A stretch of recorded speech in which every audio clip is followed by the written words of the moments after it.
नमस्कार बंधु माने जदि आपण +3 एडमिशन 2026 सेकेंड सिलेक्शन लिस्ट को अपेक्षा करिसंती ताहले एही वीडियोटा को शेष पर्यंत निश्चय देखंतु। सेकेंड सिलेक्शन रे जदि आपण को ना आसी जाए प्रथमे एसएमएस पोर्टल रे लॉग इन करी निजर कॉलेज एवं सब्जेक्ट भलो भाबरे चेक करंतु। तरबरिया रे कोनोसी ऑप्शन सिलेक्ट करंतु नाही। जदि मिलिथिबा कॉलेज ही आपण को पसंद ताहले फ्रीज ऑप्शन सिलेक्ट करंतु। आउ जदि ऊपर प्रेफरेंस रो कॉलेज पाइबार आशा अछि ताहेले फ्लोट किंबा स्लाइड ऑप्शन बाछि परिबे।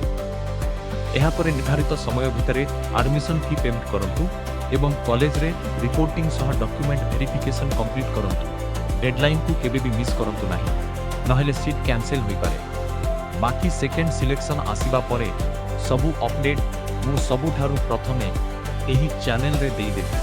वीडियोटा भलो लागिथिले गोटे लाइक करंतु एवं द कॉन्सेप्ट ऑर्बिट को सब्सक्राइब करि रखंतु। धन्यवाद।